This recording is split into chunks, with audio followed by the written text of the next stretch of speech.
Hi, everyone. Welcome to the Itential webinar. The topic today is From Scripts to Scalable Orchestration and AI Data Centers. My name is Dan Sullivan. I lead the Solutions Engineering team here at Itential, and we're going to share with you a little bit of information that we've gathered and some insights from our work with some of our AI data center customers today. So let's just kind of jump into this. I think unless you're living under a rock, everyone is affected by AI these days, right? And so as a consequence of that, GPU infrastructure is scaling quite a bit. But what we have seen is a lot of our customers are struggling with the operation side. They all have automation, but as their environments grow, new data centers and things like that, they are sort of affected by their, lack of centralized solutions, their inability to have sort of a centralized way to do a lot of the key operations functions that they need, right? So whether it's, brittle integrations, just too much glue code to deal with API changes. Everything is changing these days. Vendors are releasing new APIs all the time. It's really hard to keep up when it's all sort of manually coded. Routine diagnostic and remediation tasks are requiring critical engineering staff, right? So sort of lack of orchestration on that space really puts more demand on the engineering teams. And these days, although these companies are scaling out infrastructure-wise, I would say that from an engineering perspective, they're probably always understaffed. Things like just too many humans in the loop for manual incidents and things like that.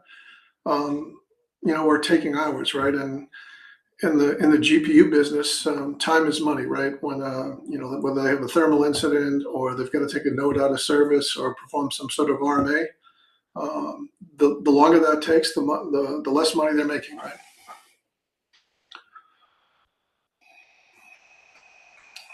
So what's the answer to this, right? And I think really it's around unified orchestration, right? Trying to connect every system and scale it across every site. Introducing some rigidity and in the way that you're handling processes across sites, whether it's you're connecting your inventory, monitoring, ticketing, and infrastructure APIs across sites in a single platform, right? Being able to orchestrate events and take alarms and alerts into automated workflows across systems and sites is really important. At the same time, while we're trying to do all this, while we're trying to connect to all these disparate systems and manage these diverse sets of APIs, we also have to be really careful security-wise, right? Things like RBAC, approvals, and audit trails need to be built into everything that's happening. We need to be able to monitor what's happening, why, and for how long, and who did it. And of course, at scale, right? These companies are scaling every day. New data centers are popping up even within the data centers themselves, right? So we need to be able to display a scale. We need to be able to deploy a scalable solution across every site. And we have to have some ability to work in a multi-vendor environment as well, right? All these data centers are a disparate set of tools and vendors and things like that.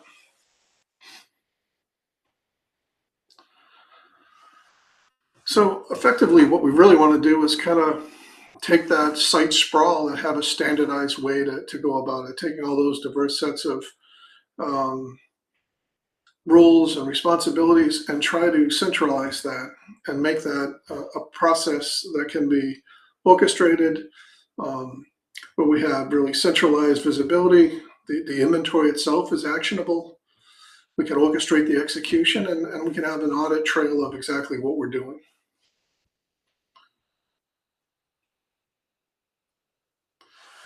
So what's the Itential answer to this? Well, it's basically the Itential platform, right? We're the agentic operations platform for infrastructure. We are AI ready by design. From an orchestration perspective, we can connect with pretty much any IT system out there, allowing you to build these end-to-end workflows, these end-to-end orchestrations that don't really require humans in the loop. And we think that we can deploy that faster and scale smarter with our SaaS platform, and we'll show you some of that today. Um, Here's kind of the 50,000-foot view of the Itential platform. I think today you can see here that there is quite a diverse set of capabilities in the platform today. But central to that is really the platform itself, right? The ability to offer RBAC, audit and logging, eventing, secrets management, archival support. Those are sort of the fundamentals that the platform is built on top of. And after that, there is agentic reasoning capabilities, and that's something that is going to be released fairly soon to a lot of our customers, and we even have some customers beta testing that today. We have sort of our life cycle and product definition, and then service orchestration, configuring compliance, and our automation execution. And today we'll be focused mostly on the service orchestration and the automation execution. Now, also central to the Itential platform is the Itential Automation Gateway. And the gateway is how you can connect the orchestrator to disparate sites. So, for example, you might have multiple data centers, each with their own automation gateway cluster, so that you can scale out Python scripts or Ansible artifacts or pretty much any other program that you need to execute and onboard. And everything that's onboarded into the gateway is then federated directly into the platform, making it something that we can build in as part of a workflow.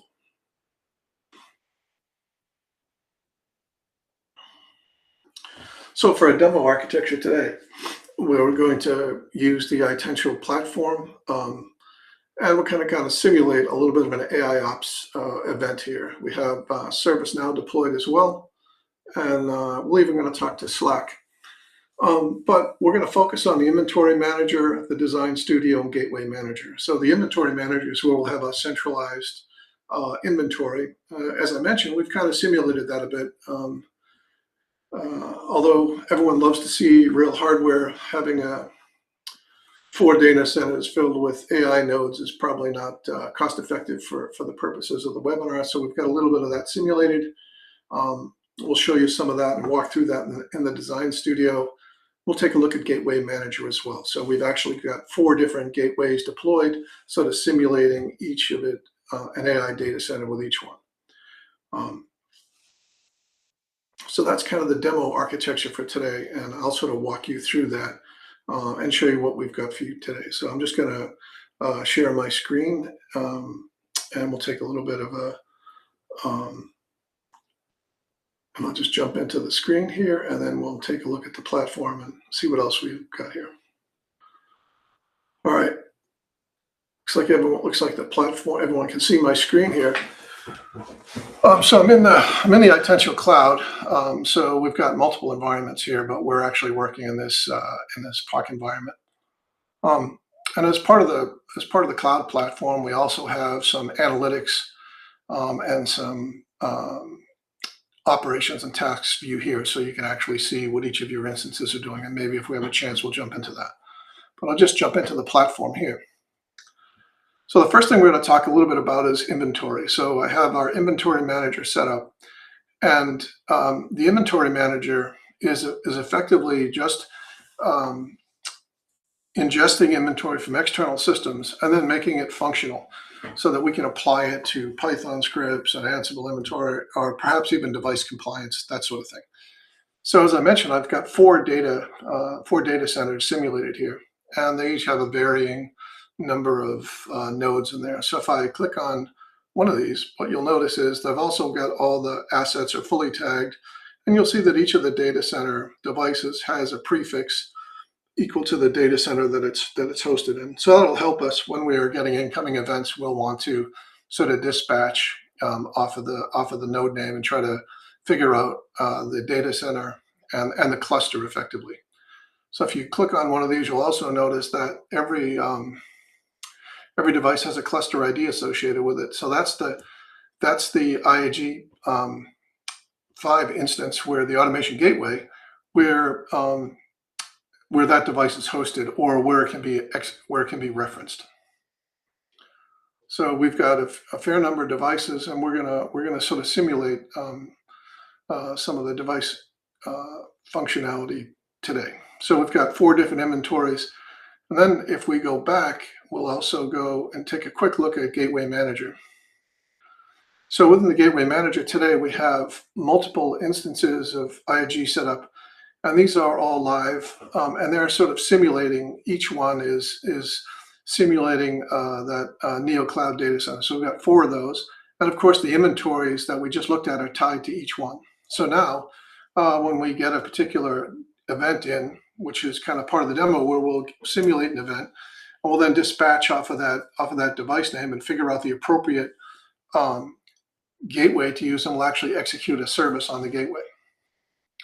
So let me go back here, and we can go right into Studio, but I've actually kind of got a little project that I put together for the demo, so we'll just start here quickly. So we've got some workflows here. We have a top level workflow and a couple of child jobs, and this one is kind of the interesting one here. So in this case here, you'll see what we're doing here is taking a device name in and building a filter, so building an inventory filter.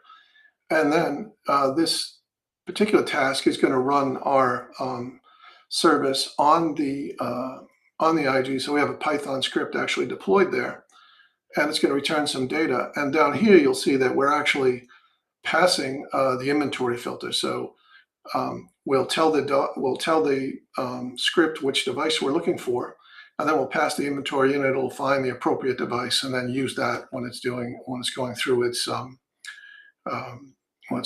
the steps that it needs to do to gather information. Again, that part is simulated, but the dispatch and the IRG5 instances are actually deployed. Now they're deployed using mutual TLS, so it's a secure way. So you have secure connectivity between the orchestrator and the gateway itself. And so now we have this sort of top level workflow. And our top level workflow does a few different things.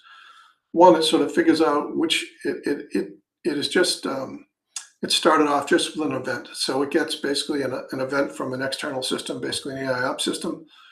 And I've kind of simulated what the event might look like. And the first thing we'll do is figure out which GPU node might be affected. We'll figure out, use a data transformation and figure out the particular node that's affected and what data center it lives in. We'll create a ServiceNow incident. We'll run some of the data through a Ginger 2 template just to make it a little bit easier to look at. We'll go off here and collect that thermal data from the GPU itself. We'll update the ServiceNow incident. We will actually run through and send a Slack notification. I have a manual task in here at the end to give you a sort of a visual representation of what's happening. And a lot of the Ginger 2 tasks are just formatting data, so it's visual, so you can see it visually. Obviously, you can send email or Slack or whatever you want.